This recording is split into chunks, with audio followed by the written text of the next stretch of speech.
Upon arriving to Scrapbox, we had no idea what we wanted to sell. It was really difficult for us to come up with something creative, but once we stumbled upon a barrel of pill bottles, Brian immediately came up with an idea.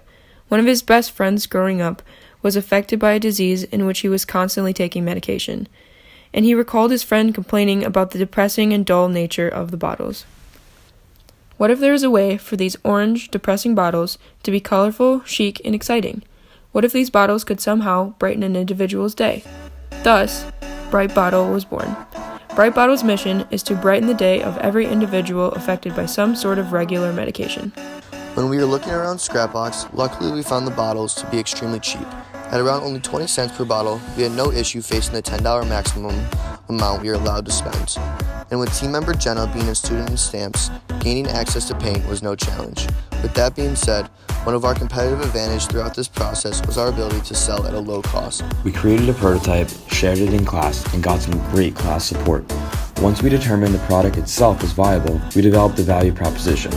Our value proposition essentially focused on making the pill-taking process more enjoyable or less painful, and to brighten the experience mentally. It is cheap, easy to use, and very presentable. Clearly, we have found a value in a niche market. Next, we developed a marketing strategy based on our customer segment. Understanding that many of our friends are affected by everyday medication usage, our first customer was naturally college students. Over time, we actually pivoted into targeting the elderly, which will be discussed later. Utilizing platforms such as Instagram, Twitter, Snapchat, Facebook, and LinkedIn, we were able to target the college students we initially targeted. Marketing to the elderly was a bit different, and this would end up becoming our biggest failure or untapped market. We realized it was really important to get to know your customer segment before trying to actually sell to them. Our first customer was a friend of ours simply because this was the easiest route to go. However, as word spread and our social media following grew, we actually received a significant number of what we like to call non-connection sales, or sales that derive from people that we do not know. In fact, 25 out of 34 sales were non-connection sales, or about 74% of our total revenue. Where did these sales come from? First and foremost, Instagram. Instagram accounted for 15 out of 34 of our product sales. This was often as a result of our Instagram stories, in which we would post a picture on the story option that lasts a day and instruct our followers to direct message us if they're interested in purchasing. Clearly, the demand was there. Next, Facebook was utilized in a very similar way, resulting in 5 out of 34 of our sales. Finally, we also used Snapchat, gaining 3 sales from that. We simply added a lot of people on a BrightBottles Snapchat account and sent them a promotional materials. All 3 of us also promoted the product on our personal social media accounts.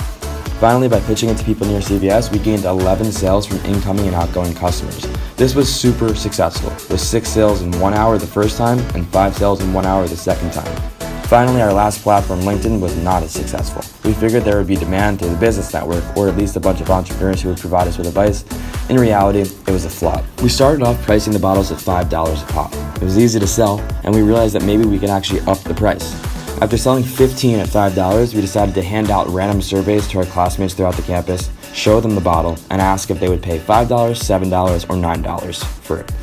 54% of the surveys said they'd actually pay $7, so we decided to up the price. We also consistently charged $20 for the custom bottles, which was perfect.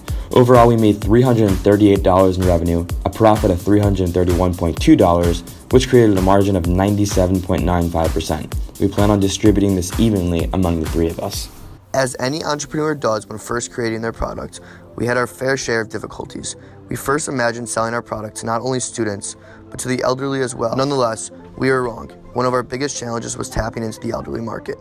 We originally tried to reach out to multiple Ann Arbor or local elderly communities and living facilities, but surprisingly, they were to no success. We learned a lot throughout the course of this project.